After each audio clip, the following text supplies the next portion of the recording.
Welcome to the Terrible Podcast with your hosts from SteelersDepot.com, where you can find all your latest and greatest Steelers news. It's Dave Bryan and Alex Kozora, always lit, talking Steelers. And now, here's Dave and Alex.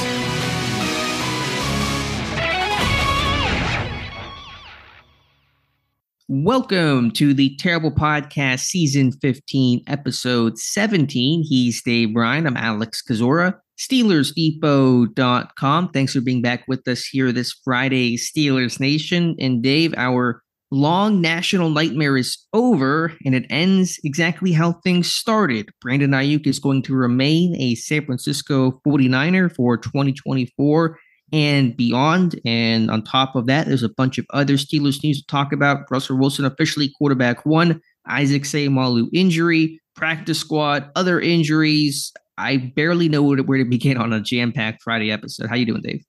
Happy Friday. Happy end of days of our Aiyuk, for sure. Boy, that was, good thing we were both on the computer at the same time.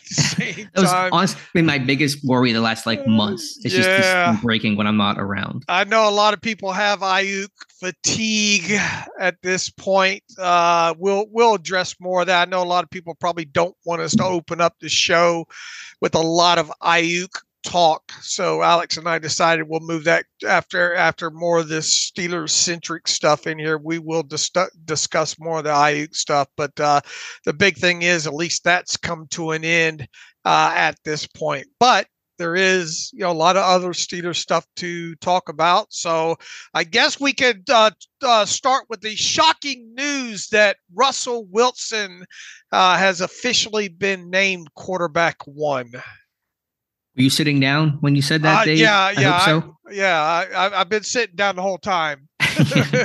That's just our general state of posture. But yeah, Mike Tomlin, speaking with reporters, did it. The only thing that was mildly surprising, and it is emphasis on mildly, was it the announcement coming Wednesday on the final practice instead of Tuesday, the first press conference that, before week one, where Mike Tomlin in the past has kind of officially named the quarterback one, but he said he would wait until the end of the work week to determine the starting quarterback. And it was, of course, Russell Wilson, which was expected all along. The national media made this into more of a story, into more of a competition than what it actually was. I understand Tomlin framed things as competition and kept the door open for Justin Fields to potentially grab the job.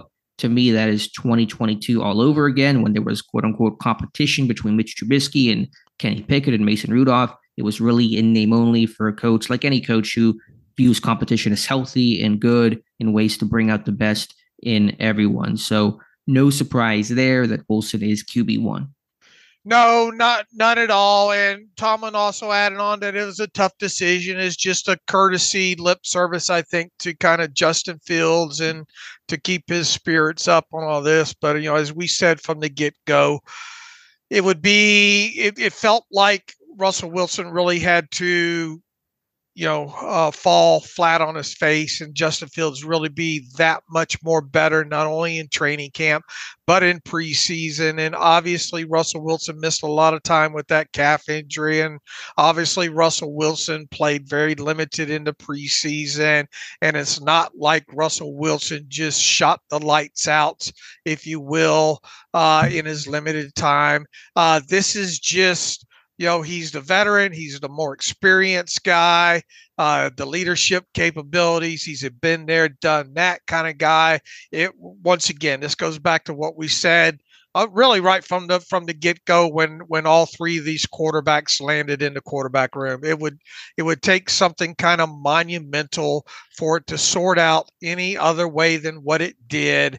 And the national media is going to be the national media and try to make stories out of anything that they can, especially when the Steelers had the way Mike Tomlin framed it as pole position and not coming right out and saying that he's our starter. So I understand why they went that way. It filled a lot of airtime that way, but this thing shook out just the way I, and probably most of the people listening to this podcast expected it to shake out. And now, all of a sudden, the media is going from who will be quarterback number one to how long will it take for the Steelers to move on from Russell Wilson, and that will probably continue to be the topic du jour, if you will, until Russell Wilson either puts together some strong games at the start of the season and quells all that, or until there's, until the actual plug maybe is actually pulled at this point. But no surprise there. It's news because Tomlin came out and made the announcement there, and now the season can't start fast enough at this point, Alex. But that's where we're at right now. And, Tomlin made sure to put out there that, you're probably going to see, and look, that's gamemanship. Good for him. Raheem Morris has a little bit more, not that he didn't already, but the Falcons in week one already have to make sure that they look at that preseason tape and look at the previous Justin Fields tape of how the Steelers might use Justin Fields in certain packages. That wasn't going to be a surprise anyway. It's something you and I have talked about all offseason, that really it would be a disservice to the offense that the Steelers did not figure out a way to get Justin Fields on the field in some way, shape, and form in certain packages in certain situations. And now the media will use that also as talking points is, well, if you have two quarterbacks, you don't have one. So now let's just get to week one and see how this thing looks. For the media perspective, before the season, it's who's QB1. During the season, it's how long will Wilson be QB1. After the season, it will be, is Russell Wilson QB1 for 2025? It's the circle of life, Dave. It never fails. Right. Always something to talk about in that respect. But yeah, I don't want to give the misimpression that Justin Fields didn't have successes this summer. He did. He progressed in training camp. It was really impressive, and he got a bunch of extra reps for the team to evaluate because of the Wilson calf injury. And I think one of several reasons why the team slow played Wilson so much in camp and why it took him so long to kind of fully get back to action, really the last 2-3 practices of the summer, was because they wanted to get a longer look at Fields over time, because they knew that might be their best chance to view him in a kind of bigger picture, multi-day, multi-week sense, for the whole season potentially. So I think Fields did impress them. Tomlin discussed that. And it wasn't just athletically, too. I think it was improvement in his overall passing ability. And as you said, you can really expect this team to use a Fields package. And Tomlin is barely even hiding that fact right now. So you'll see both quarterbacks in 2024. Is it fair to say this team learned a little bit more about Justin Fields than Russell Wilson, than what they already knew about both guys from the start of training camp through the end of preseason?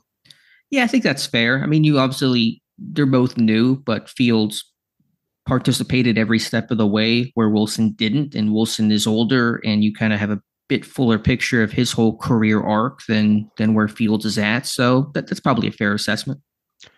But it goes back to what we said, especially stemming from this Aiyuk stuff and a look at the offensive roster at this point right now. It goes back to what we originally stated. If the Pittsburgh Steelers are going to have success in 2024, it's on offense, it's going to be staying on schedule by running the football, converting hopefully third and short situations, burying the football in the red zone, using Justin Fields in some certain packages, be able to have explosive plays through the air using Russell Wilson's arm down the field more so than last year.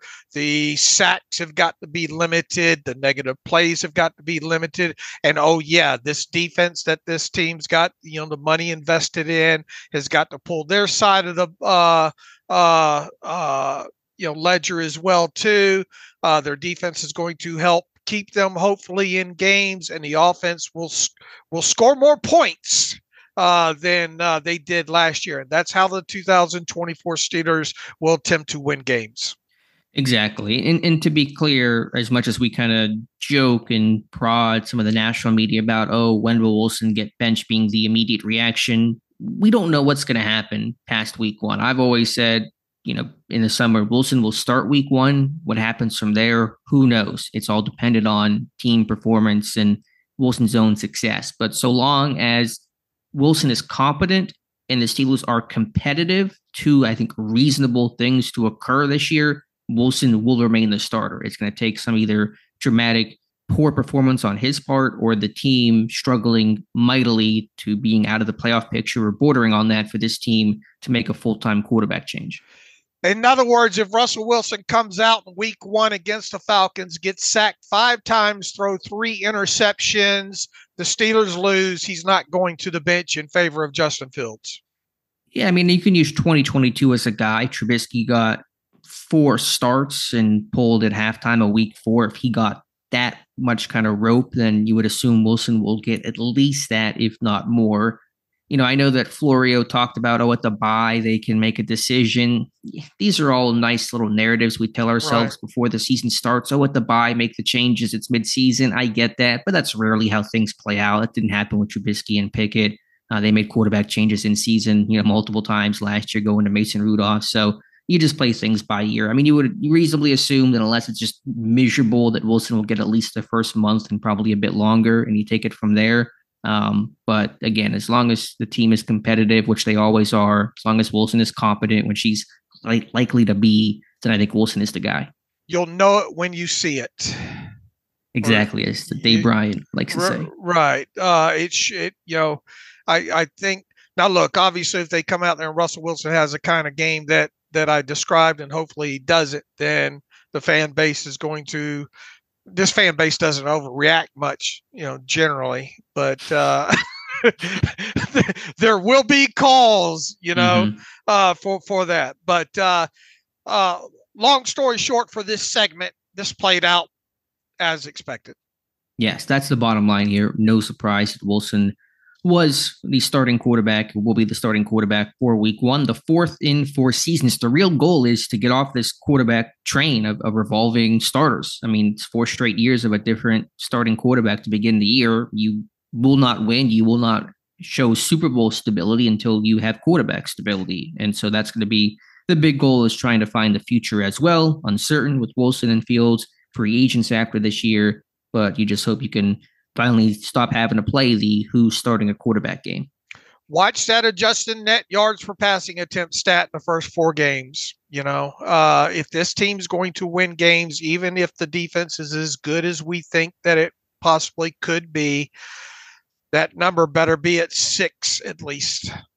And maybe even a little bit higher, because you're not maybe facing quite as strong the defenses as you might be later in the year with that AFC North gauntlet, and then facing the Eagles and the Chiefs as your 2 quote unquote breaks from the AFC North. And your rush, we talk about run success rates and all like that. That's going to have to be higher than it's been the last couple of years, especially at the start of the season.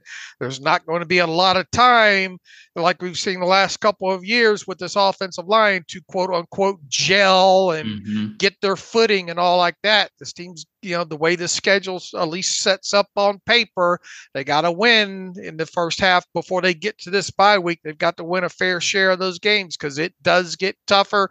And obviously there's probably going to be some attrition with injuries and all as you go along. All teams go through that, but you better be playing some good ball right out of the chute. There is no warm up and get your run game going week 9, week 8, which has basically been what's happened the last 2 years. Pittsburgh cannot afford that kind of time. And talk about attrition already hitting the Steelers and making that run game a little bit harder to do, with Isaac Seumalo unfortunately getting injured during, was it Wednesday's practice or Tuesday's practice, one of the two, I think Wednesday, with a pectoral injury. At first sounded incredibly serious, and got some relative good news on that front, where Seumalo, it's a strain, I believe it was the term, not a tear. He's out about a month. And so I don't know if that's going to mean IR or if they're going to try to just have him inactive each week, but not season ending. And thank goodness for that. Seumalo, this top offensive lineman, top left guard here. The question is, how do you go about managing his snaps until he returns, hopefully around week 4? Yeah, I think at the bare minimum we can go ahead. At least we're don't want to move too far ahead, but I think you can count him out for week one against the Falcons, and then the question becomes who gets that spot. And Spencer Anderson obviously has been running ahead of Mason McCormick, but Mason McCormick did put some good tape down during preseason. They've got a hell of a damn decision there. And obviously, even if Seumalo is not moved to IR, he's going to be inactive. So you're going to get your other 8 guys at least dressed for the game. So then it becomes, do you want to put, are you worried about the music, the in-game? Are you living in your fears and worried about playing the musical chairs games, or are you going to just put your best guy out there that gives you the best opportunity to win? And I do think it's kind of a neck and neck decision between Spencer Anderson and Mason McCormick. You drafted Mason McCormick this year, higher draft pedigree, a more natural left guard than per se Anderson. Probably a more physical guy overall. So that's going to be a hell of a decision to make. I don't have a good sense of which way that will go. You're right. This feels like a toss-up, and there's something to be said about Seumalo was the most protected and most rested man in Steelers training camp this summer. He got 5 days off of practice. That was more than anybody else. He got even probably another half day in there or so during the walkthrough, I think it was, before the preseason opener.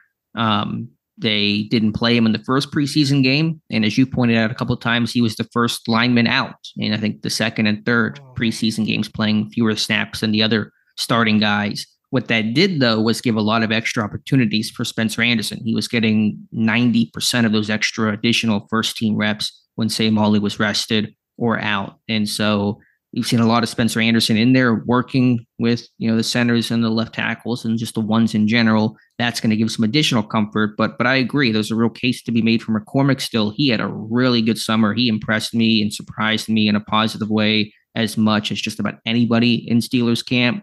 I think you're right. He's a little more nasty in the run game, which is what you're looking for. So we'll see. I'm leaning McCormick here by a nose, but this thing could really go either way. Here's something interesting for you. During the preseason, even though Anderson was the first one in, he played just 16 snaps at left guard. Okay, because like when the twos came in, then he would go over to right guard and McCormick would come in, or he'd kick out to right tackle, which is what happened, I think, after Fautanu went down. Mason McCormick played 81 preseason snaps at left guard, 9 at center. Yeah, and now again in camp, Anderson played. He started out at right guard, but on the days where Seumalo rested, he would play second team right guard and first team left guard. So there was more camp snaps for him at left guard, but obviously game action is something different. So we'll see. I mean, you can go with kind of the slightly more experience, I suppose, in Anderson, just being a second-year guy and the work he got in the summer in Latrobe, or McCormick.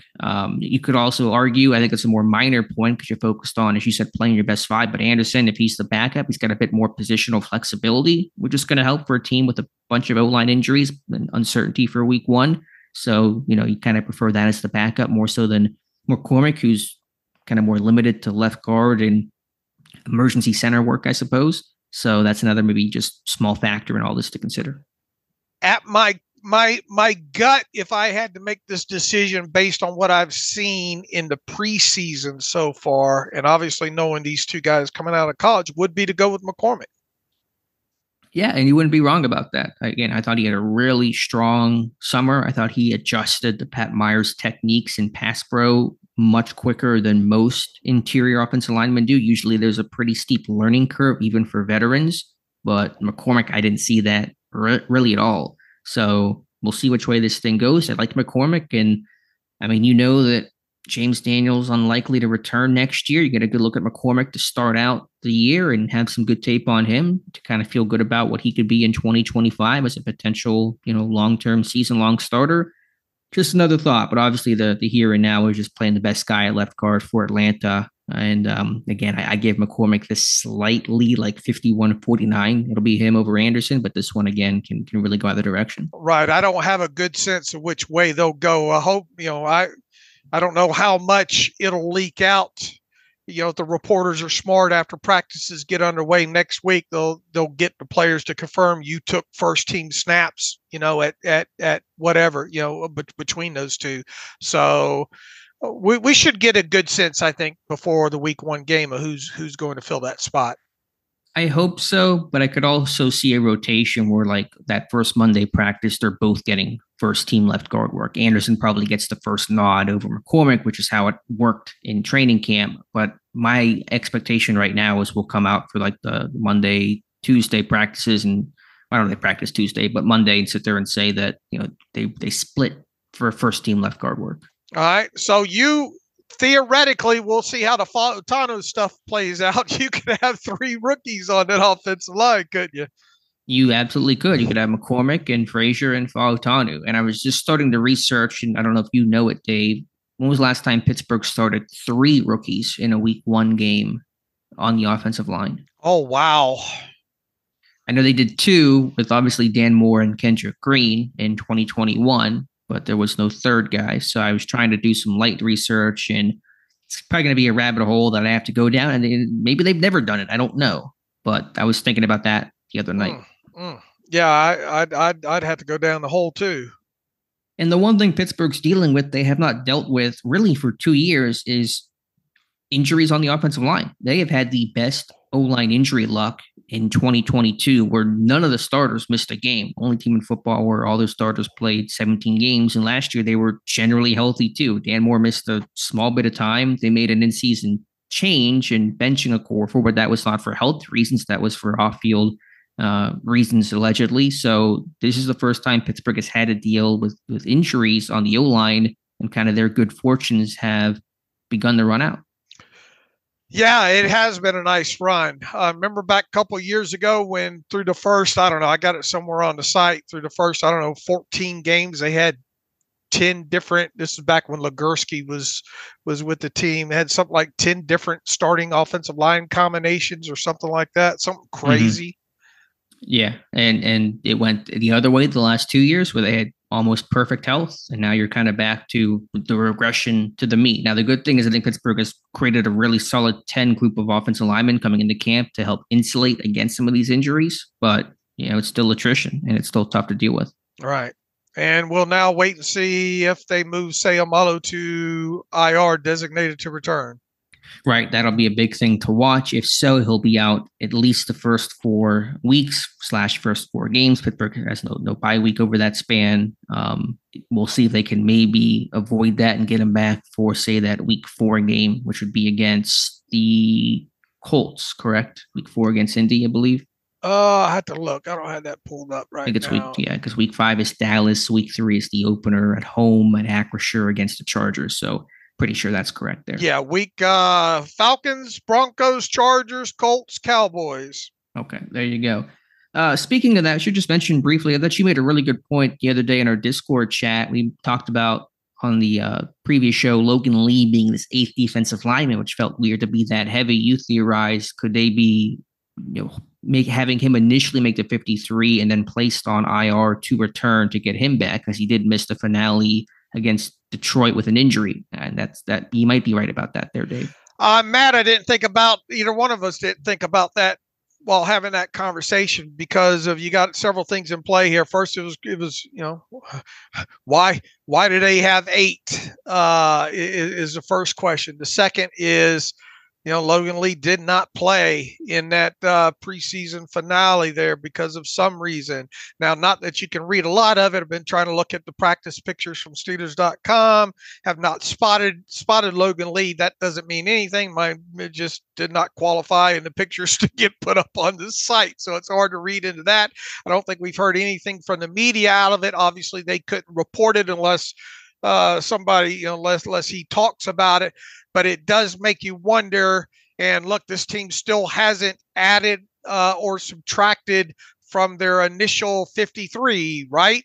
At this point, and you have to think that still something's going to happen there. The first spot, other than maybe Seumalo going to IR, but even if that happened, you would think he would be replaced by a 9th offensive lineman, right? Just so they could make sure they had 8 dressed for games and 1 on standby should something happen in pregame warmups.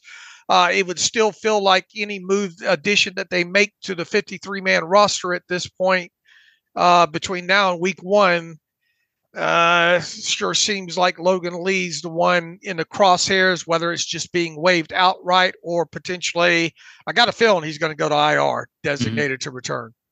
Yeah, and the reason why you couldn't put him on IR to return at cutdowns is the NFL, while it created a provision to allow some players to do that, you could only do that with 2, and that was Dylan Cook and Jeremiah Moon. So teams couldn't put 10 players on, like you can do a max of 8, but 8 players on IR to return to begin the season and kind of start stashing some guys. They had a cap on that. So Cook and Moon took up those spots, and Lee could kind of do the old school of make the 53 initially and then go to IR to return. Again, you only get 8 of those for the regular season. So if Lee goes there, they're already up to 3 before a game has even been played in the regular season. So you want to be careful of that. But that makes a lot of sense from you did there, Dave. And people are probably wondering, well, why didn't they just waive Logan Lee as injured? Well, if they did that, he would have had to clear waivers, which he obviously probably would have done if he's injured. But then he would have reverted to IR at that point, and that move in and of itself would have put him out for the season, barring him being cut with an injury settlement, then coming back that way. So when you start, once again, I'm mad we didn't, drill down to this further in the other show the other day there. But I think if you look at this in a rearview mirror right now, it feels like this is going to be the process that happens here.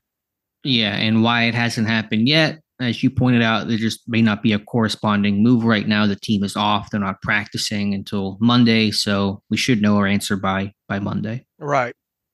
Or Tuesday at latest, probably.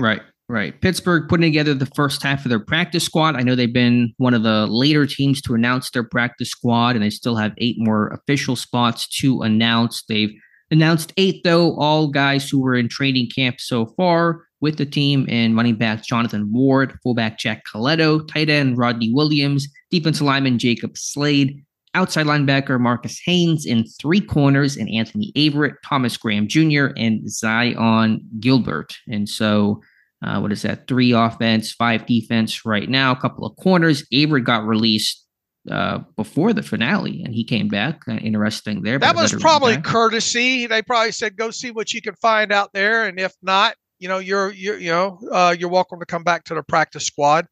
Okay, and he's back, so it all worked out on Pittsburgh's end, but nothing crazy overall. Ward had a good summer, then got hurt with a hamstring injury. Williams will be quality depth if there's an injury and can offer special teams help. I got a couple of my 53-man roster prediction was pretty poor, but I got a good practice squad. I had Slade, I had Haynes on there. I felt pretty good about my practice squad predictions. All right. I don't even remember who I had on there at this point. I think I had Ward on there. Good. Hot Rod too. Coletto. Yeah, Coletto. So I think I got a few of them. And obviously there's going to be some added from the outside. What about the quote unquote reported guys that are going to sign to the practice squad?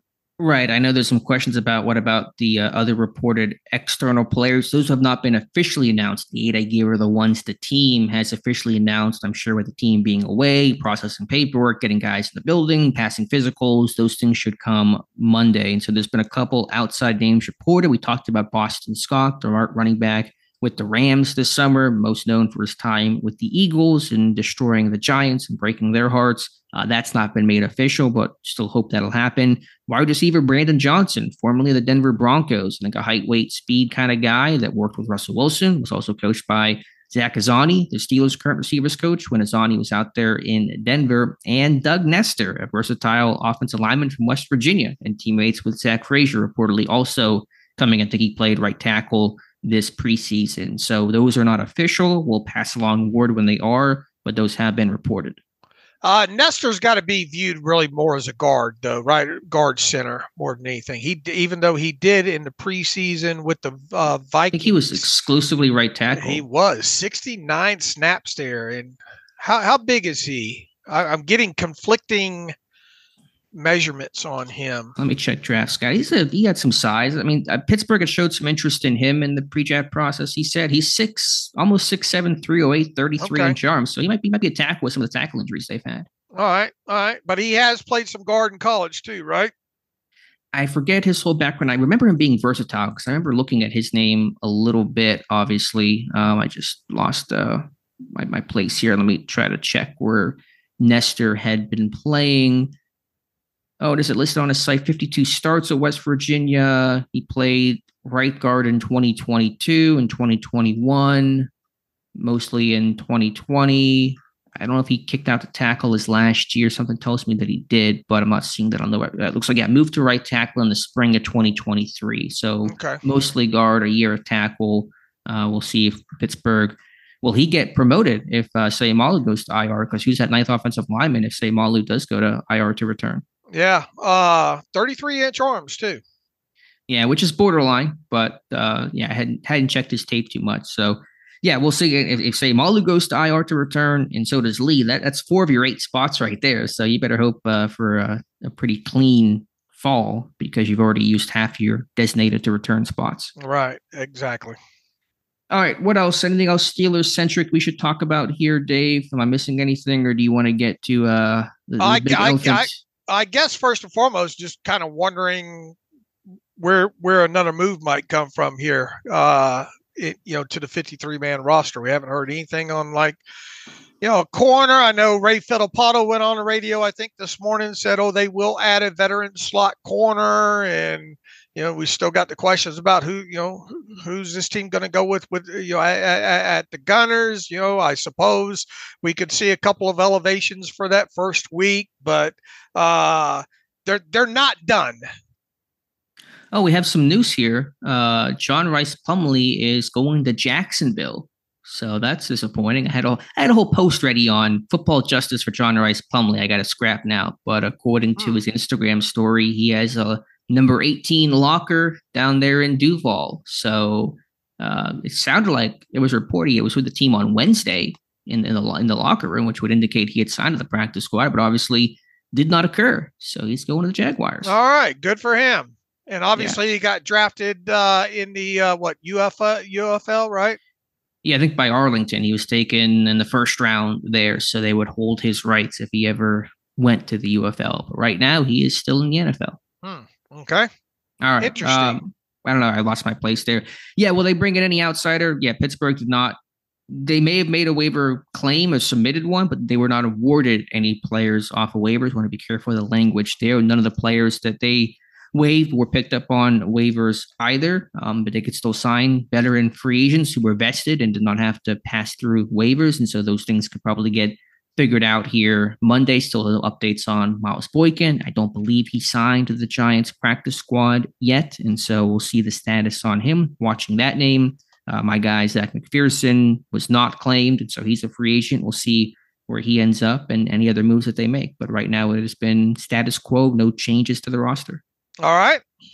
Should mention as well, Julius Welshoff was released with an injury settlement yesterday. That was, of course, the big news of the day yesterday. Welshoff being released off of IR, suffered a knee injury late in that finale against Detroit. And then Pittsburgh brought in 4 players that I believe would have international exemption status to help replace Welshoff on the practice squad to keep 17 on there. Did not make any official signings, but that could be coming. That's a shame about Julius, isn't it? Because he was, you usually don't expect too much out of those guys, those international guys overall, but I thought he represented himself really well. I think they really liked him as well. And then obviously knee injury of some, it must be more serious than maybe what we even think. So I would expect an injury settlement with him, or they already did, I guess. Yeah, an injury settlement. We'll find out what that is. And just looking at the names alone, it was quite obvious that the 4 guys that they worked out were probably going to be international candidates. And oh boy, I'm not going to name all four of them because it would take a half hour for me to work through the names, pronunciation on those guys there. But I would expect probably one of those four guys to be part of the next transaction sheet. I guess if Olshoff got a settlement, it's maybe a little less serious because if he had, torn his ACL or something, he's probably not going to be released with a settlement, right? He probably would stay on IR all season. So that might actually be some good news for his health. Yeah, probably. He'll probably go for at least to get a accredited season. I don't know. So probably at least 3 weeks, but it'll be a few days, but we'll find out what the total is on that. All right, Dave, let's address the elephant in the room. After months of speculation and in August that felt nonstop with news and really no news, but still updates about the lack of updates, Brandon Aiyuk, there is a decision. He is staying in San Francisco, 4-year, $120 million extension, $30 million per year. Apparently front loaded. You can probably provide some color on the details about some of the upfront money he's getting, but it is a lot. And the bottom line is no trade will happen. Brandon Aiyuk will not become a Steeler. He is staying in San Francisco. Yep.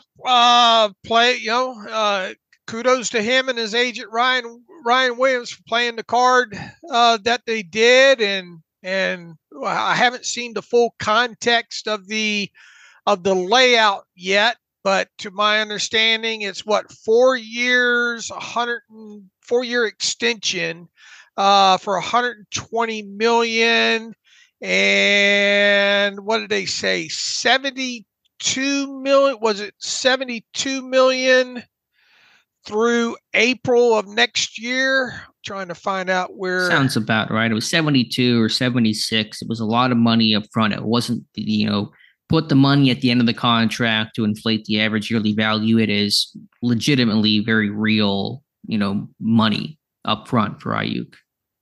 Let's see here if I can find more of the details on it.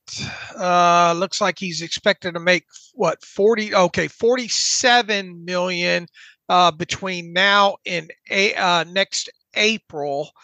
So there is probably a pretty sizable roster bonus in there for next March. Signing bonus is probably right around $32 million or so, I would speculate.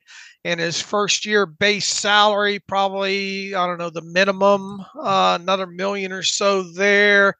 So let's see, 33, 34, I don't know, probably, regardless, 47 million through April of 2025 is nice cash flow when it comes to him, especially when he was set to earn 14 something million this season on the 5th-year option. And I think there was another something out there about guarantees of maybe that was the 70 something million. Be interested to see how much of that is actually fully guaranteed within there. But that would probably be a good look at the first 3 years of cash flow with him in total, that 100-something million mark that's floating around out there. But we will know the particulars about that here in a few days when that whole contract gets laid out here. Even if the Steelers had traded for him, in my head, it's hard to imagine him having an average yearly value of $30 million. Now, look, we don't know up to, and if there's incentives in this and all like that. It would be hard to imagine the Steelers giving him that kind of deal. Obviously, there's a whole guaranteed money past the first year. We'll have to see how it shakes out with San Francisco and all like that. The fact of the matter is he's re-signing with the 49ers. He's not traded to the Steelers. Now, talk a little bit about the stuff that obviously came out immediately after he agreed to the deal with the 49ers. Well, let me discuss one thing that happened before, and what I had planned to talk about had this news not broken Thursday evening was the Niners on, would that have been Wednesday, where Kyle Shanahan and John Lynch spoke, and they're basically in week 1 mode right now. Post cut down, they kept 7 receivers as well, unsure about Aiyuk's situation, but Shanahan and Lynch both expected Aiyuk to practice, and he did not practice Wednesday, was not out there initially on Thursday. And so we kind of both had the discussion internally of like, they got to be upset about that. That's a bad look for them to say, we expect this guy to practice, and he kind of defies them in a sense. We wondered, could this be a catalyst to a potential trade?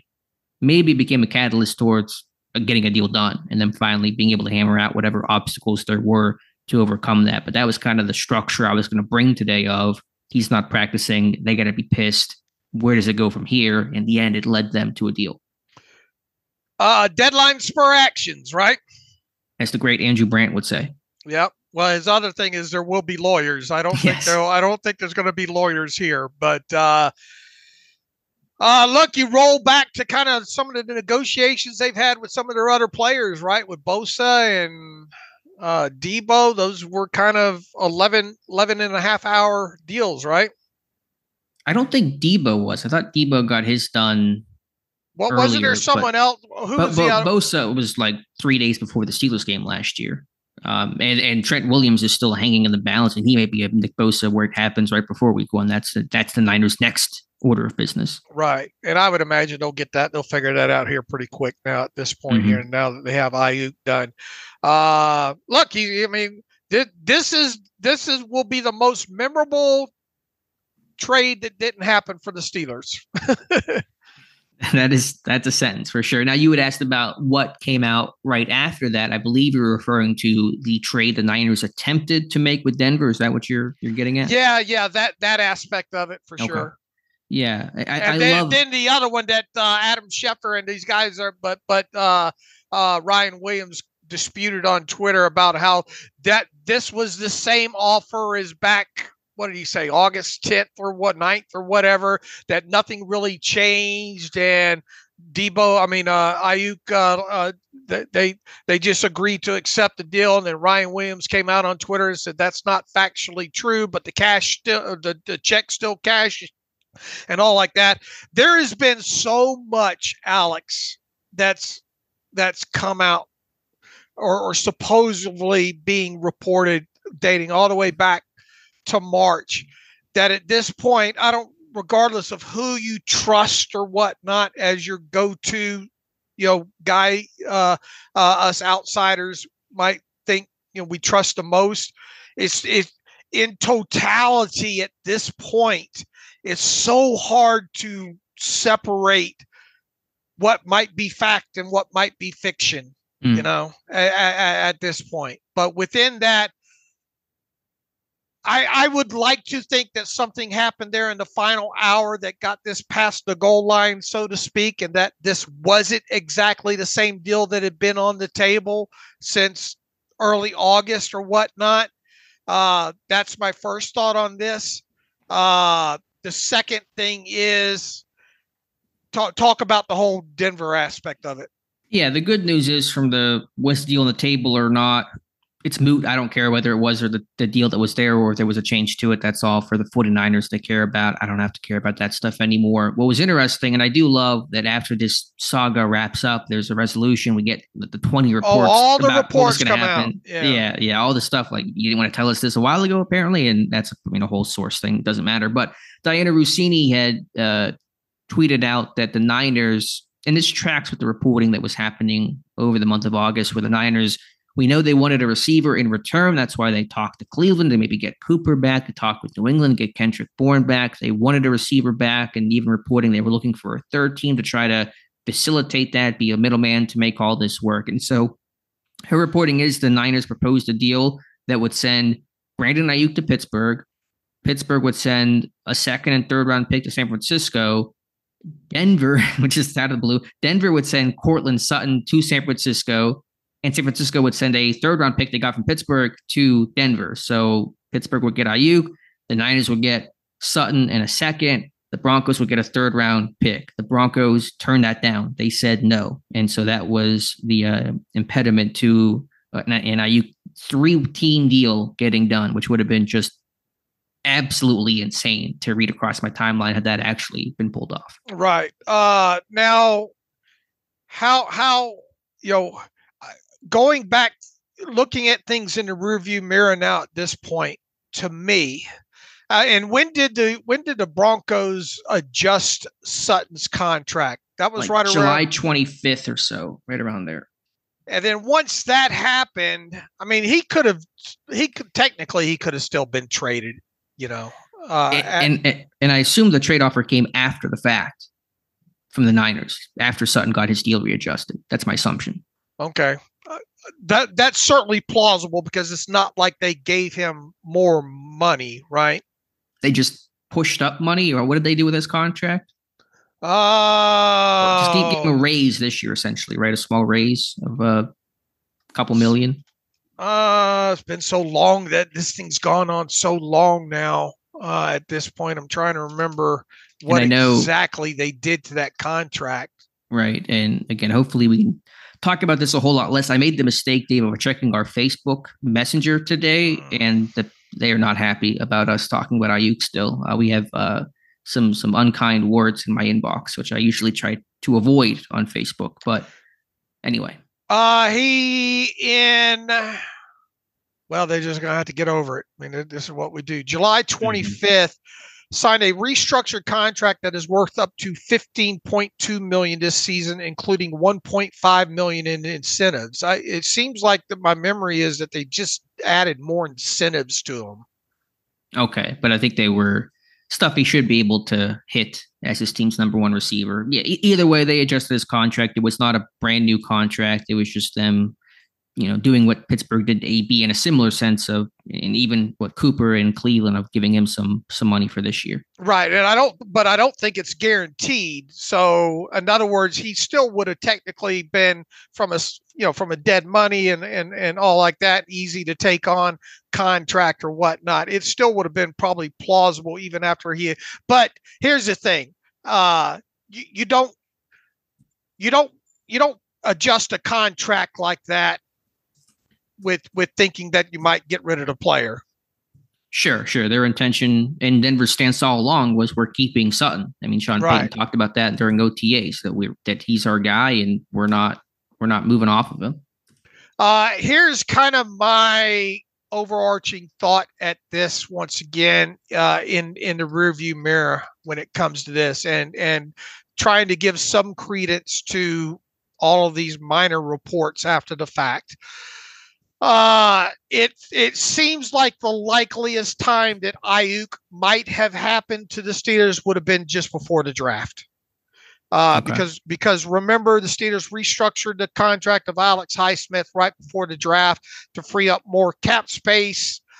Even though at the time they had enough cap space to get through what we call the beefy part of the summer. I still thought that Highsmith would have been restructured, but probably not until right now. At this point, there was really no reason for them to free up the cap space that they did ahead of the draft, unless they thought that they might have a chance to land someone like Aiyuk. So thus, once it did not, I would imagine the whole, in my head, at least the way I envision it, if indeed this whole Sutton and Broncos thing is true, is that might have been the parameters and all ahead of the 2024 draft. Once the draft transpired,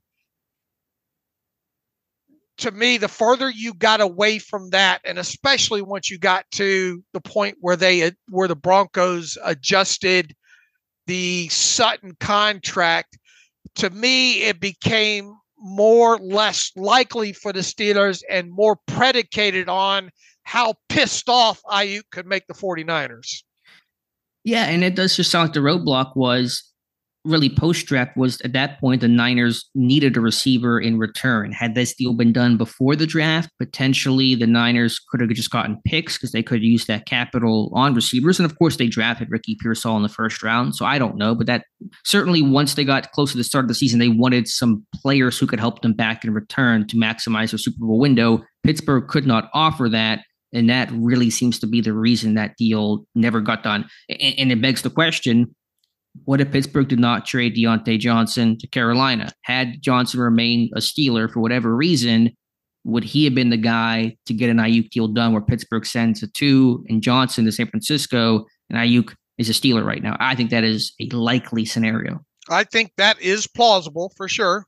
Yeah. Now, I know Johnson was traded because of the roster bonus, and that's the timeline of why that deal occurred when it occurred. But we'll never know, obviously. But they needed a receiver back. That is the reporting. And that's why they tried to get Denver involved. And I think if Pittsburgh had Deontay Johnson, that would have been a talented enough player for San Francisco to accept a deal. Right. And you hit on a very interesting aspect that several people, because this thing's going to go all over the place even more. I hope people are not done talking about him, because he's going to get this whole thing not happening is still going to be talked about quite a bit here. But you hit on an interesting thing here with Deontay Johnson, because that was a March roster bonus, right? Yes. And last I looked, that happened before the draft, right? Yes. And had the Steelers paid that roster bonus, that they would have been on the hook for that as dead money had they traded them after the fact. So anything involving Johnson to per se the 49ers would have probably had to have happened, even if you're mixing in the whole Cortland Sutton thing on top of it, there would have had to happen before that roster bonus due date. You're talking way early. You're talking you're talking start of the new league year at that point, and then even so, you're talking still before several of these wide receivers got paid as well too, right? Yeah, before most of them got paid, because no one was really getting paid until like around the draft or right after the draft. My idea of this is, there's plausibility to that, but such a thing probably, at least from the Steelers side of it, would have had to happen back before that roster bonus would have been paid to Deontay Johnson, unless they could have got Deontay Johnson to push back the date on that. Good luck on that. Yeah, I mean, I'm not critiquing Pittsburgh for that, because hindsight is 2020, obviously, and nobody could have predicted this is how this whole thing would have unfolded. But had you had the benefit of hindsight, would you have, how much of a roster bonus was that? Like $2 million, $3.5 million? What did they end up, or what did Carolina, I guess, end up paying? What was he do at that time? I mean, would you have been willing to eat whatever that number was had you had a little crystal ball that could tell you would have gotten Brandon Aiyuk a couple months later? I think it's worth it. Had to eat $3 million to be able to eventually turn that into Brandon Aiyuk. As much as that sucks to do, I think Pittsburgh would have been okay with that had they had like I said, crystal ball to see how this thing all played out down the road. It was a roster bonus due on, I believe, March 16th of $3 million. Right. So would you pay $3 million extra to get Aiyuk? I personally would have. I think the team would have too. Again, I'm not critiquing them for this aspect, but you do look back and wonder what might have been had that roster bonus not existed, or whatever the case was, or had he pushed it back. Do you even think there were talks about Aiyuk coming to Pittsburgh via a trade back on before March 16th?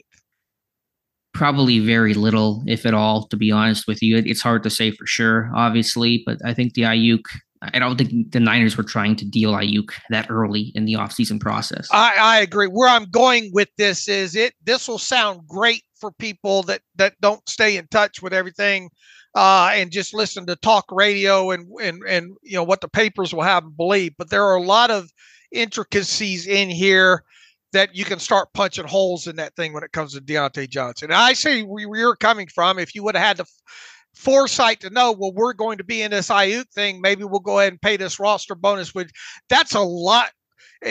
It's hard for me to believe that would have been the line of thinking along the way. Sure. Yeah. Again, I'm not blaming Pittsburgh for not doing that. For all they know is they pay Johnson the roster bonus. Aiyuk signs a contract and re-ups with the Niners before the draft, and Pittsburgh gets nothing out of it. So I'm not blaming them for that. But you can't help but wonder, because again, what I think the issue was in this deal, or why the deal between Pittsburgh and the Niners did not occur, was because Pittsburgh had no receiver to give back, and that was like a requirement for San Francisco to really move Aiyuk. It's why they got Denver involved at all in this process. And I think had Deontay Johnson been a Steeler for whatever reason, whatever way into the summer, he goes back to San Francisco, Pittsburgh gets Aiyuk, and this thing might have been done a month ago. All right, now talk about what Jerry Dulac reported after the fact. That the Steelers were not surprised about. They expected Aiyuk to remain a Niner all along, which is definitely big. Don't put in the papers I was mad energy from Jerry there. Right. How close do you think this ever was to getting done? Not that it matters. It's just people are going to speculate about this and think Aiyuk used the Steelers. How can you use the Steelers though when they're not the ones that are able to push the button? You know. Yeah, I mean, maybe there was some leverage. I'm going to be. People should know how really both of us feel at this point about that possibly having had happen. I would have liked to seen Brandon Aiyuk in a Steelers uniform. End of story. Me too. I know some are happy about it. I'm disappointed. I think we're all relieved. We can all agree upon that, whether you wanted Aiyuk to come to Pittsburgh or got fed up about it or whatever your feelings about that is. I think we're all just relieved that there's an answer. We can all kind of start to move forward. How close did this get? Again, I think it got close, but the holdup was not getting that receiver in return. And that was always the barrier, that there was no way the Niners were going to get around unless they could find some sort of really creative financing of the deal, which was trying to get Denver involved. And the question is, why did Denver reject that deal? Well, I think it's not about, some people are joking or saying that Sean Payton wanted to screw Russell Wilson, not give him Brandon Aiyuk. They're going to do what's best for the organization. They don't give two craps about Russell Wilson at this point. Right. They didn't want to trade Sutton because they've already traded Jerry Jeudy to Cleveland in the offseason. You trade Sutton, you got your rookie quarterback in Bo Nix with basically no one to throw to. You're going to have a bad season. You could stunt that guy's growth and development. And so I think that was the reason why Denver wanted to hold on to Courtland Sutton, to give their quarterback that Sean Payton loves so much in Bo Nix a top target to throw to. I'm pretty confident and safe in saying that's the reason why Denver did not agree to that deal with the Niners. All right. When in the timeline do you think this had the highest probability of happening, and when do you think in the timeline it started to go backwards in losing probability percentage? I think, like you said before the draft, because I wonder if the Niners were demanding a receiver back before then. I don't think that would have been as likely, because they would have had some more options in free agency. And of course, with draft capital to maybe make a play. And again, I know they took Pearsall, but maybe they take that first round pick from Pittsburgh, or maybe whatever it was, a second round pick, whatever they would have gotten back, and a first rounder they had, and moved up to go get Brian Thomas Jr. or one of the Roma Dunzai, something like that. They could have made a play for one of the real elite guys. So in hindsight, like you said, probably before the draft, because once you got post-draft into the summer and the receiver factor came into play with the Niners needing something back in return to kind of ease the pain of losing Aiyuk, Pittsburgh really had no recourse, no way to solve that. And once again, what do you think the max is that the Steelers would the Steelers have gone to $30 million per on him? It doesn't sound like it. The reporting was indicating a little south of 28, 27 million and change was the reporting on that.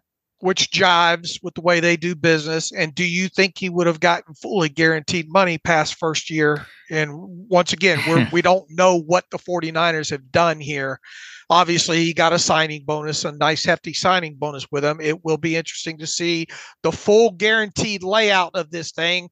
But Ryan Williams and Brandon Aiyuk probably did not go through all this just to get a fully guaranteed money in only 2024. Yeah. At least I think. Yeah, I don't know the Niners' structure of their other contracts, but I'm betting McCaffrey or Fred Warner or somebody was getting guaranteed money past year one, and I assume Aiyuk did as well. I don't know, year three. I don't know where that extended out to. I think there were reports about issues over guaranteed money in year four. It'll get reported. The reporters, insiders will be all over this contract, the details of it. So I assume he's getting, guaranteed money past year one and probably past year two. I just wonder through all this daily and us. Oh, Alex, I'll watch Insiders tonight. Alex to Dave. Dave, I'll watch Insiders tonight. We'll following all these beat writers to see, what's going on. Did he practice? Blah blah. I just don't know if it was as close as many of the people reported it being close especially within the last 45 days. Yeah, I think it was close, but it's not horseshoes or hand grenades. Like they couldn't get over that line, and that line was needing that receiver in return. So I think the ball. I think you use your analogy, like the ball was at that 1 yard line, but there was no way to get over the 1 yard line. There was a wall there, and the Niners pick six it the other way. Do you believe it was ever at the 1 yard line, though? I mean, I think the bottom line is, if Pittsburgh had a receiver to give, or the Niners could have found a way to facilitate the third receiver, a la Cortland Sutton, this thing would have gotten done, and Aiyuk would have been a Steeler. Whatever the Steelers offer in draft picks were, could that have made a difference in this thing? No, I think they'd offered what was reasonable, reporting a second and a third for 2025, but the Niners needed a wide receiver back to trade Aiyuk in their clear Super Bowl window, not get anything immediate in return to help, especially once Pearsall had the shoulder injury in camp and his kind of development was off to a rocky start because of that. They needed a guy to help soothe the loss of Aiyuk and not have them thinking in February, man, if we just gotten that piece back or kept Aiyuk, we could have won this whole thing, which has been their thought the last 2 years, how close they've come to hoisting a Lombardi. They did not want to, trade Aiyuk right before the year began without getting any immediate help in return. All right, after 30 more minutes of something that did not happen, where does this leave the 2024 Pittsburgh Steelers at the wide receiver room? And is there any other way they can add a needle mover to this? Yeah, I was going to ask you, Dave. I've done a lot of talking about this. I want to get your insight on this situation. I mean, obviously they're status quo right now. What do you think the options are? To me, it's pretty limited. To me, it's very limited. Yeah, I guess you can go out there and trade for one of the numerous names that we lower level. Your boy Alec Pierce has impressed him over in the Colts. He ain't going anywhere, at least to hear the coaching staff talk over there after cut down day and all like that. The Slayton's a guy that's been thrown out there, but it feels like he's going to stay with the Giants. I suppose Burks, it doesn't seem like he's going anywhere from Tennessee. And is he even a needle mover? No, hardly. No. He's another developmental guy for you to throw in that room. Who's someone else that's been discussed? I mean, Etchie in Houston, but they cut Noah. It feels like they, feels like they're set with that room unless they got their socks blown off. And even so, is Mechie's just another kind of those guys. It's nice so far, but it's not. Is it a needle mover? I mean, it would help. No, yeah, it's not. He's not your number 2 receiver out of the gate or anything like that, which is what Pittsburgh has been looking for. I mean, that's a long answer for saying no. I don't think there's any needle movers out there at this point. The only thing I wonder, and I'm not saying I'm advocating for it, but what about Michael Thomas, the free agent, former Saints receiver, got released? I assume he'll play again somewhere. Pittsburgh seems to make as much sense as anybody. Well, I mean, even if you signed him, it would probably be for a veteran benefit deal or something close to it, because there's obviously not a lot of interest in him. But is it a needle mover? Would it help the room if he's healthy? Potentially, yes. But is it a needle mover? It's nothing compares to Aiyuk. It's Aiyuk, and it's not tier 2. It's like tier 7 from that point, the drop off. But I think he'd be if healthy, and health has been certainly a big issue of his and the reason why he's a free agent right now. But if healthy, he would be the most impactful receiver they could probably go out and get here on August 30th. Okay, fair enough. But it feels like there's not going to be a significant upgrade in that room. Sure. So the bottom line is Pittsburgh has to play the hand they've dealt, or really the hand that they've dealt themselves. And how do you free up George Pickens, knowing attention will be on him? Arthur Smith will play a key role in having to creatively get and scheme George Pickens open. Do you have a combination of people to kind of cobble together a number 2 receiver, Jefferson 1 week, Calvin Austin the next week, get Roman Wilson healthy and back into the mix by midseason? You lean on Pat Frymuth as a quasi stand-up receiver. He's been standing up a lot this year, and I think that'll continue in the regular season. You lean on your run game, play action. Yeah, that's how you have to chart the course forward. Yeah, look, you're going to have to feed those guys the football, the running backs, Harris and Warren, Freiermuth, and some of these guys like Jefferson are going to have, Jefferson's going to have to kind of have a repeat season if he had his best season with the Rams. And like you said, put George Pickens in some bubble wrap, because that is, if you had to rank who are the most valuable Steelers right now, as in the guys they can least afford to lose, I think TJ Watt is one. We know the history. They don't win when TJ Watt does not play. Is George Pickens number two? Yeah, that's certainly fair. And look, I mean, Zach Frazier at this point is very damn important and now too, at the center position. It would be brutal if this team lost Pickens for any amount of time. I mean, give me just, I know, top of your head here. Give me a top five, the five Steelers the team can least afford to lose. Watt is one. Typically for most teams, the quarterback is one. Is Wilson two? Is Pickens two? I think you could still work around the whole Wilson thing, at least in my head, where it wouldn't be cataclysmic. I wouldn't think. Watt, Pickens, Minka. They're a different defense when Minka's out there. That allows them to do so many different things. Mm-hmm. I think put Cam. Cam, yeah. I mean, a healthy Cam in that long arm, especially with being a piece of what they do up front, is very important. I think Frazier belongs in the top five, to be honest with you right now. Okay. So your list would be Watt, Pickens. Who's number three? Minka? Probably Minka, then Cam, then Frazier. Okay. Pittsburgh probably the only team to not have a quarterback in that top five. But yeah, you could manage that with Fields because you have that number two behind. I think I would go probably somewhat similar. I would say Watt, obviously number one. I'll say Pickens two.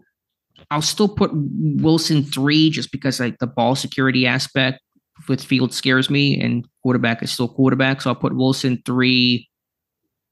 I'll put, it's tough from there. I think about Joey Porter Jr. as well. Obviously, the value he has as a number one corner. I'll go Cam four, and then five. It's between Minka and Porter. I won't go Frazier quite yet on that. I'll go Porter five, but it's close with Minka. All right, as far as cash spending in the wide receiver room right now, with these five that are currently under contract on the 53, a total of $6.682 million in cash being spent on that room right now for 2024. Is any team spending less in cash? I haven't not drilled down the Packers. I think the Packers are close because you remember they rebuilt that wide receiver room. It's a bunch of rookies. Yeah, Watson and Reed and Wicks. And my boy Debo. Dubs. Yeah. Yep. So, but they have a bunch of. I mean, Pittsburgh has some rookies too. With Pickens, Calvin, but Green Bay is a little more rookie centric. Yep. But and even if they added Boykin to this on a veteran benefit deal, you're still looking at what, $8 million or so in cash. So I don't see how they're going to add to that room right now with a needle mover. Maybe they'll surprise us, but if they do, they better get after it real quick here. Looking on the horizon a bit, we've both talked about an article this morning. I know we are relieved this Aiyuk saga is over, but like my old show Dragon Ball Z, once one saga ends, another one begins, and we can expect, I think in the offseason, right, as the season ends, Deebo Samuel, because I don't see the Niners keeping both Aiyuk and Samuel beyond this year. And so that's going to be a whole story, hopefully less intense, involving Pittsburgh, but expect that to be a story. And then I think the story of next summer, Dave, I've been sounding this alarm since May. George Pickens getting paid next summer. He's going to want it. If he has a good season, he's going to want $30 million plus. And we're going to have a whole offseason cycle of will they, won't they on George Pickens. Here's the thing. If George Pickens doesn't have the type season that we all hope and expect him to have, the Steelers probably are not going to be winning a lot of ball games. Number two, if he does have the season that we do think he can have, he's going to want, like you said, probably a starting floor of $30 million per year. His agent is Trevon Smith of Athletes First. You know who else is an agent at Athletes First? Ryan Williams, who just represented Brandon Aiyuk. There will be a playbook involved here, and it will be the playbook that probably was used with Brandon Aiyuk with the 49ers. And I am always on the side of the players, Alex. You know that. I put this on Twitter last night. It probably wasn't received well overall. If I am Trevon Smith and George Pickens has the kind of season that I think he can have in 2024, I am sharpening my claws, and I am going to try to sink them as deep into Omar Khan and the Steelers as I possibly can. And I will use that Brandon Aiyuk playbook. I will use Instagram. I will delete the Steelers from my Twitter and my IG. I will change my avatar to black. I will do everything that Aiyuk did and more. And I will do my best to force the Steelers' hand, not only in the APY, but the guaranteed money past the first year as well, too.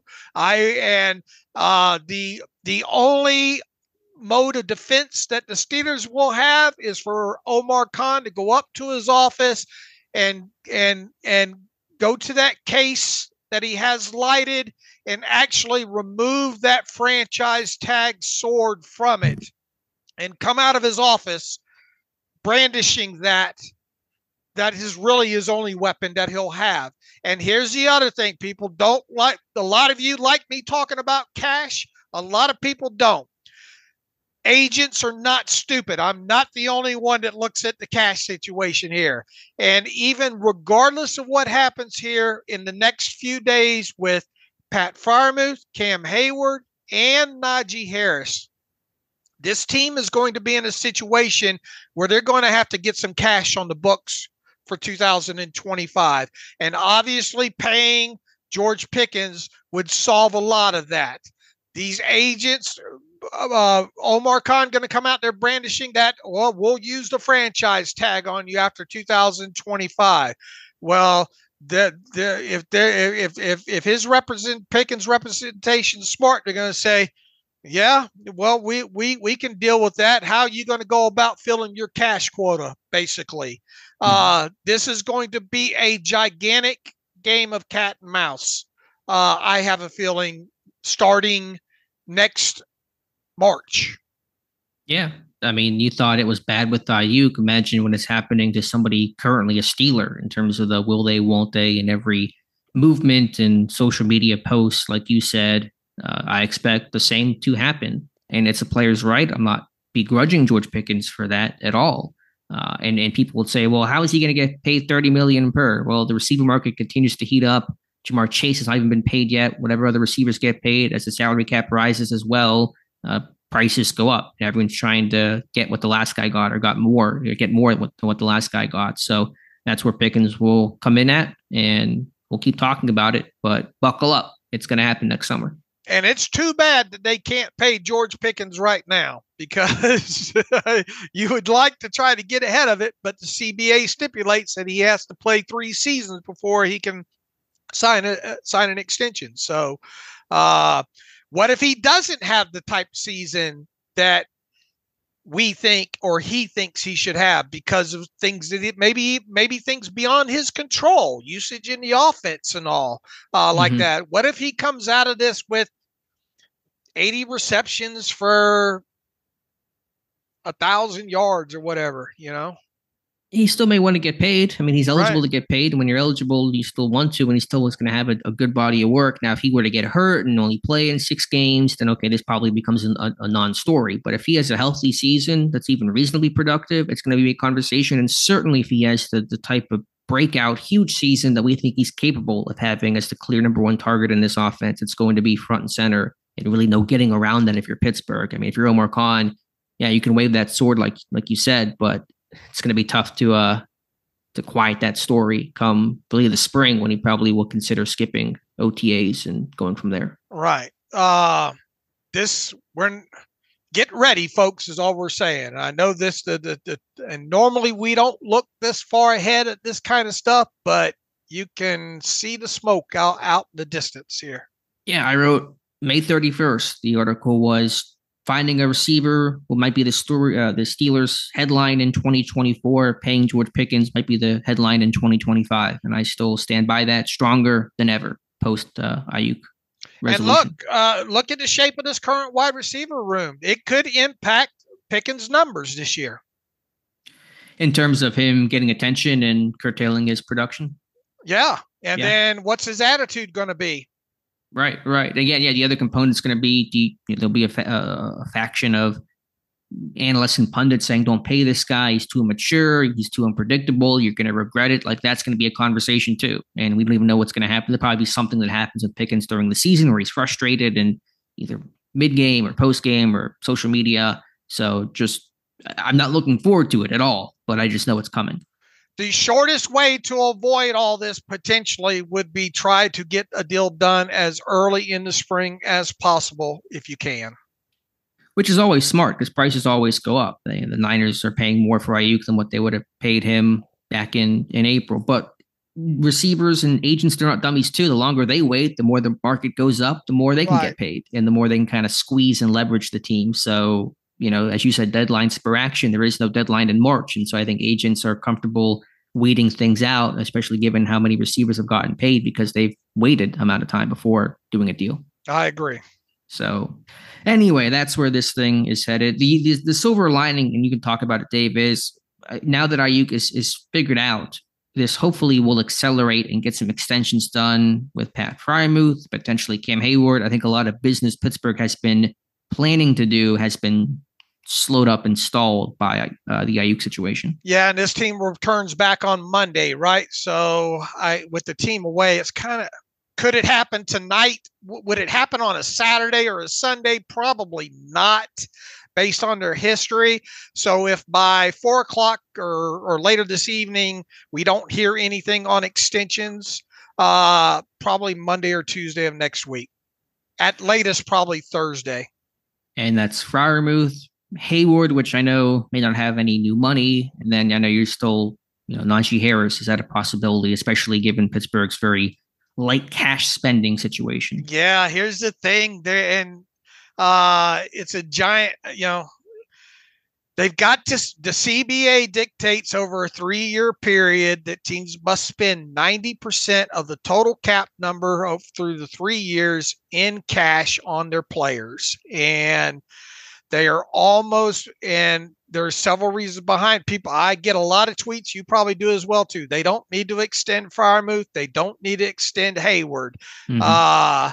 But they're almost, and even the Hayward thing, once again, all that solves is it puts new cash on the books for 2025 and potentially 2026, assuming it's a 2-year extension.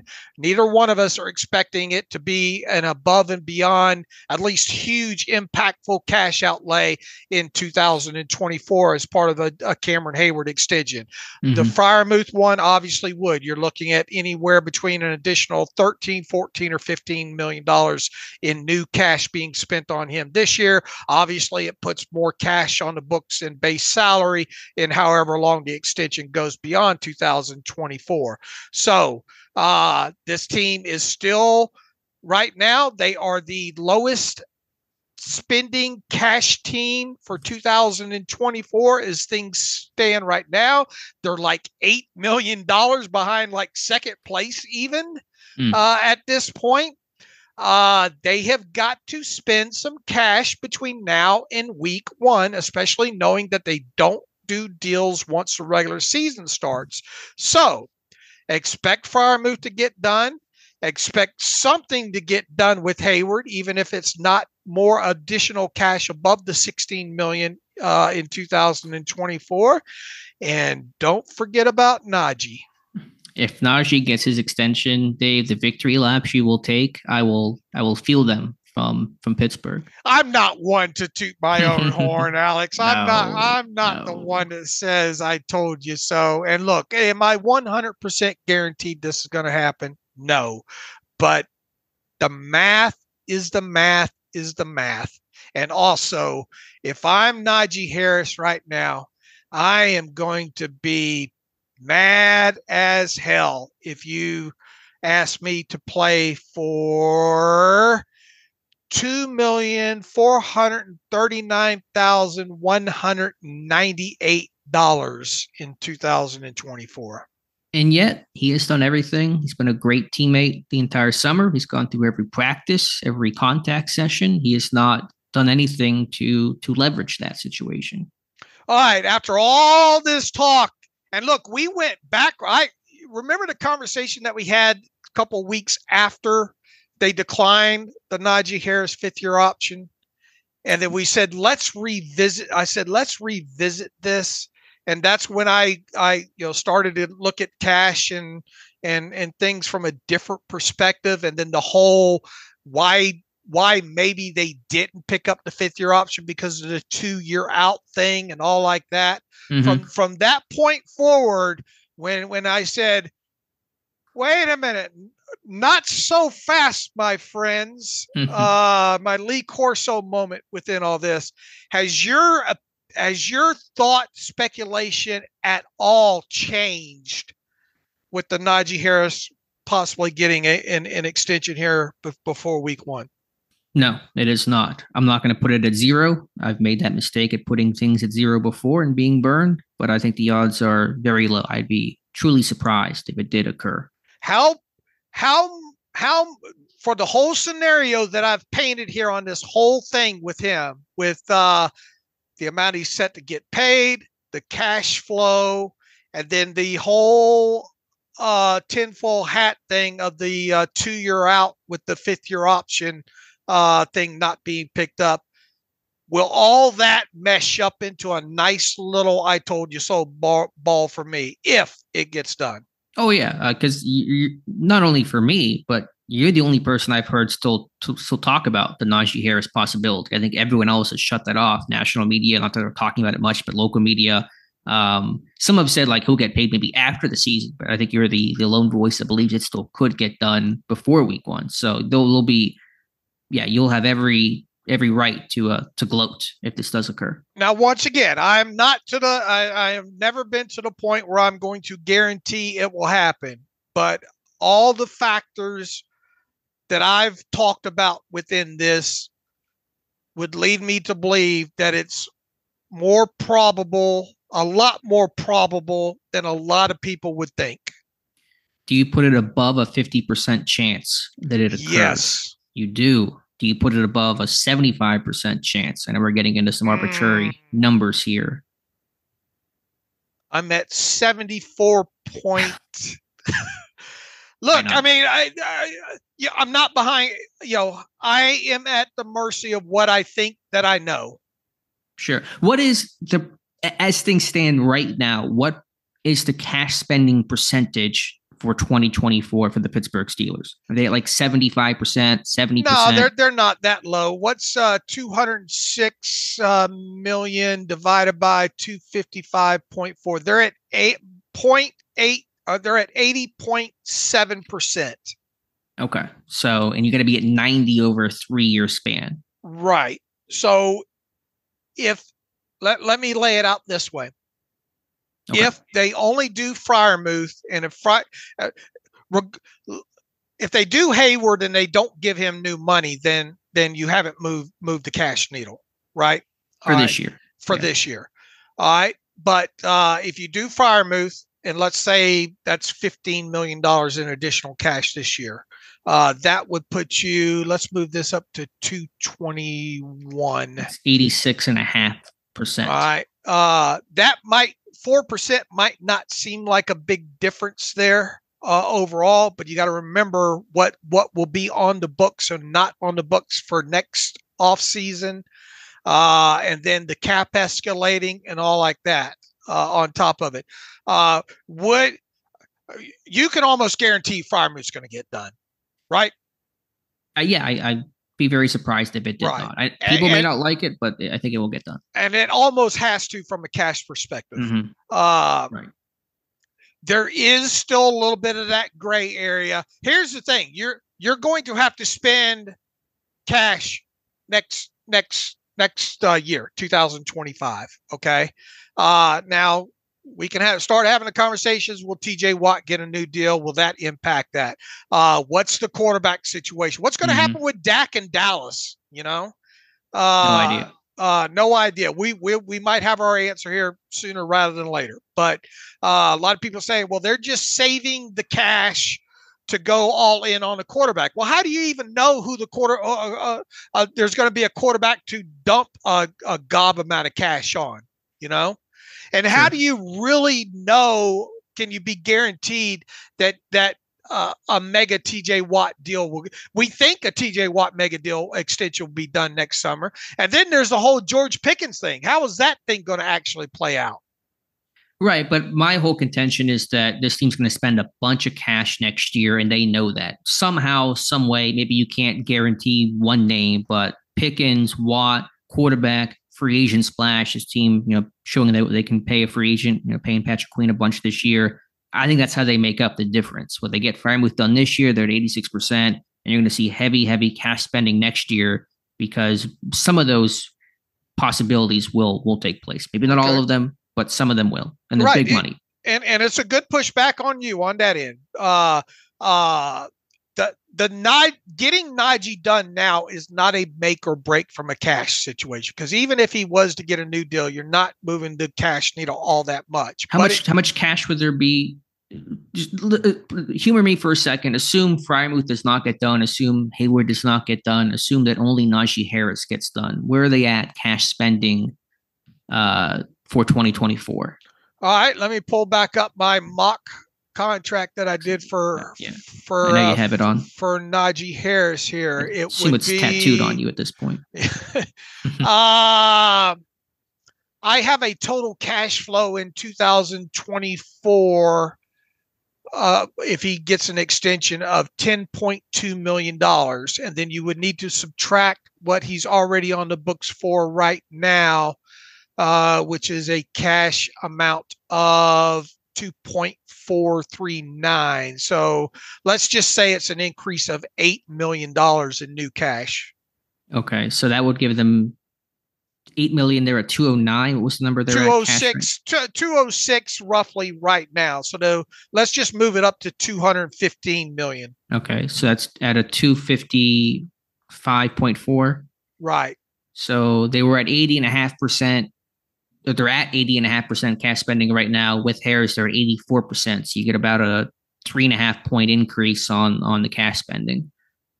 I mean, it helps a little bit, obviously, but it's not a needle mover. And you still have to spend a bunch of cash next year because you're still below that number, regardless. Now, I know you had Freiermuth on top of that. If you had Freiermuth on top of that too, are you at 90% for the year? All right, let's add let's add 9 million more for Najee, and let's add even 15 million more for Freiermuth.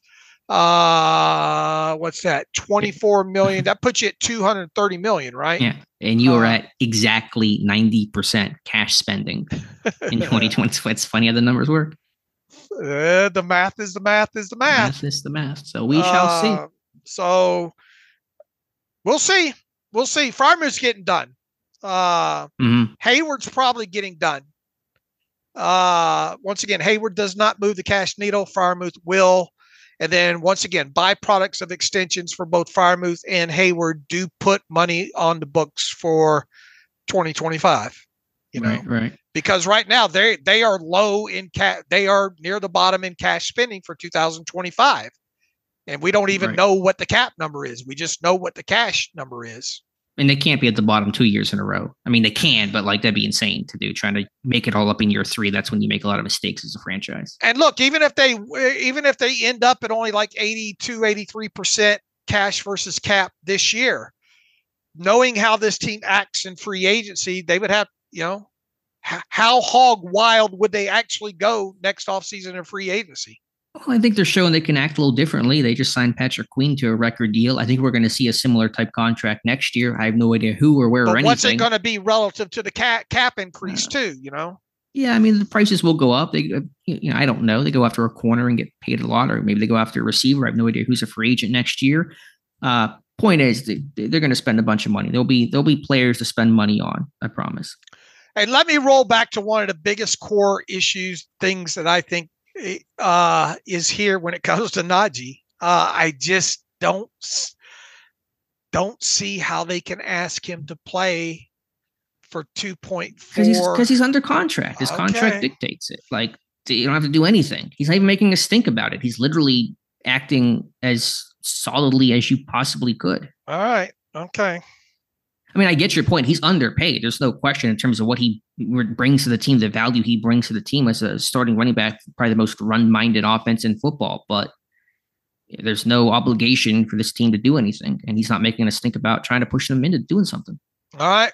Okay. You know where I stand on all this. I get it. Yeah. And if you're right, by all means, take that victory lap. Take a couple because you'll have earned it. All right. Once again, I'm not guaranteeing it, but the math. Look, a lot of what I do with this now is looking at the numbers, right? And looking at the individual situations and all like that. Yeah. So that's where I am on that. All right, Dave. Anything else here to discuss? We've run pretty long. And any other final thoughts from a wild couple of days in Pittsburgh? No. Do you think if Pittsburgh had offered a first-round pick for Aiyuk, that would have gotten a deal done? I know what I just said about them wanting a receiver back. Do you think that would have changed anything? I'm not convinced. Yeah, I'm not either. But we'll never know. We will never know about the exact particulars of a trade or a contract. We have some ideas. We have some good guesses, but we will never know for sure. All right. Shall we get to some emails? Yeah, let's get to some emails and close out today's show. All right. How many listeners do you think have fallen off since the Aiyuk and Cash? A lot of them.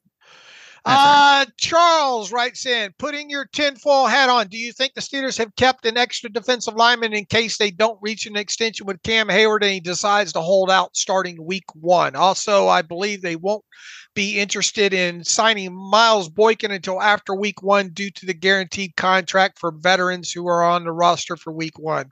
I suppose you can make a little bit of the argument with the Boykin thing there, but isn't it it's a minimum contract. Yeah, I mean minimum contract, and I forget how the date works on that too. If it's after the first Tuesday, in other words, if they signed him like on Wednesday after Tuesday, after the week officially begins, I can't remember if it becomes guaranteed at that point or not. I don't remember, but I mean we're talking about a minimum value contract here with Miles Boykin. So I suppose what you present might be plausible overall. As far as you need to take that tinfoil hat off on Cam Hayward. If he doesn't get a contract extension by week 1, he's not holding out. Yeah, he didn't hold in, so he's not going to hold out. He's going to play. I think what we talked about, I know this email was sent obviously before discussion, but Lee maybe going to IR to return seems to be reasonable in terms of why they kept 8 defensive linemen and Logan Lee. All right, Chris Warren writes in, I enjoyed your perfect podcast from Wednesday. The one thing that might have made it even better, the one thing that might have made it even perfecter, and he puts in parentheses, Dave speak, is if you would have thrown in a reference to young Trevor Kozora. Right. Oh, that makes it worse. We forgot that. He says, by the way, when you mentioned Rock Ya-Sin, it reminded me of Dave T saying that Rock Ya-Sin would be the perfect addition for the Steelers in the 2019 draft. Where did Rock Ya-Sin just show up at? I think he just signed in San Francisco. I don't know. Forget if he was there before or not, but why not? Tie it all together. All right, I'm done with San Francisco talk right now. Okay, thanks for the email there, Chris. Let's go to Matt. Now that the Aiyuk saga is finally over, let's get back to reality. George Pickens is a fantastic young receiver with tons of potential. Roman Wilson is a complete unknown, has never played in an NFL game. Here's to hoping he pans out. The question is this: if Van Jefferson, Scotty Miller, or Calvin Austin were recently released during cutdown day, would they be picked up by another team quickly? He says, I know you guys hate hypotheticals, but are there any of the three anything more than wide receiver 4 or 5? It's going to be hard to judge Wilson or Fields this year's with wide receivers getting very little separation. He says, you and your crew are the best. Thank you, Matt, for the email. I think all three of them would have landed on rosters had any of the three been cut. Yeah, and what their roles would have been, who knows? Probably would have been minor, if not inactive, but they would have found homes, sure. All right, Andrew writes in, I was texting with Homeless Greg about the team looking to stick with their preseason below-average punt gunner pair. Would it be plausible that the team take a more analytical approach to the punting game? The recent lack of net hang time made me think of Roderick Moore, the new sports science coordinator.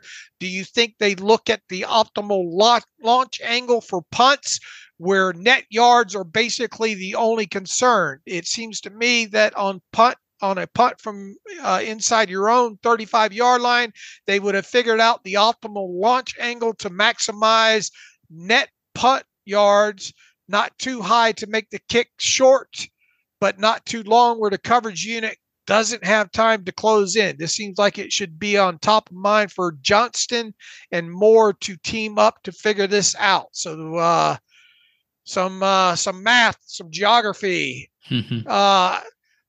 Quick story here.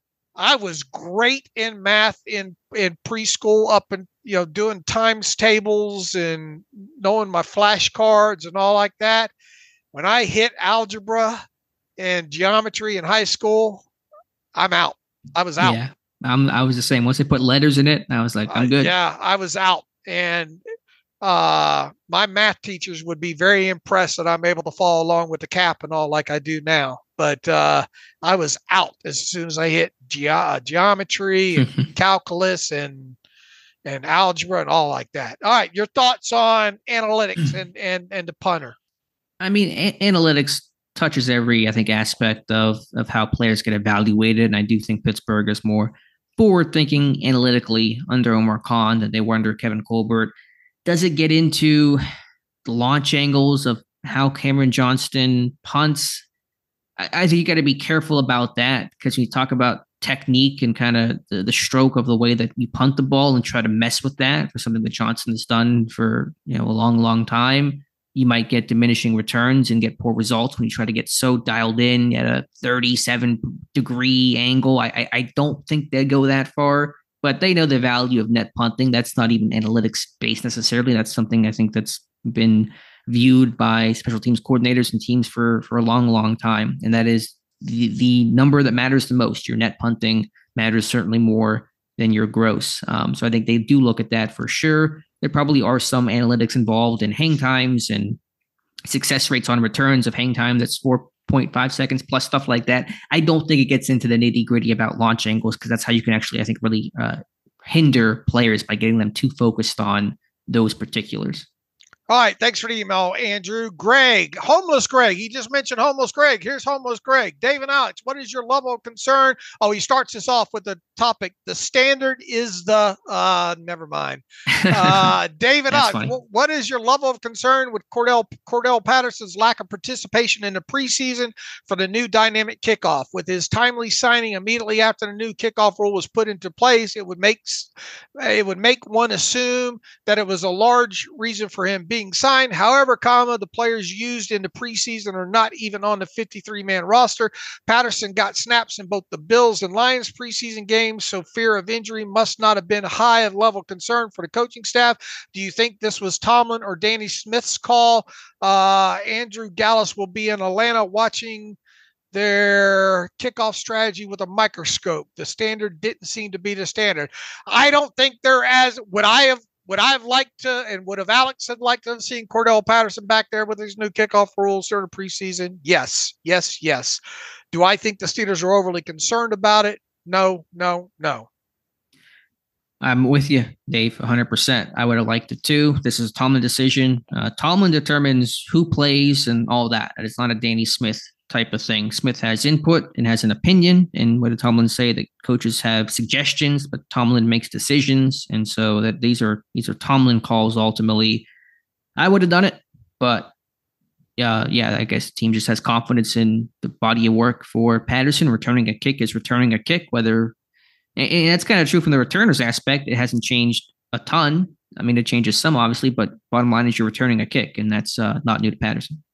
All right, let's see here. One last one from Dan Devlin. Good morning, fellas. Great preseason coverage. Now I'm ready for some football. Prior to the start of North football, do you see the offensive line being top 10 units in the league? Say, based on rushing yards per game, average yards per run, is Corey Trice Jr.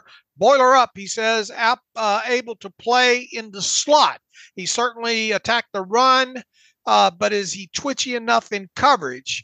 A little off path. I listened to the Adam Carolla podcast recently with Mike Rowe, very entertaining, but their Steelers coverage was far below Steelers Depot. Anyway, they discussed how safely innovations often lead to more reckless behavior. And I wondered about this in relation to football helmets.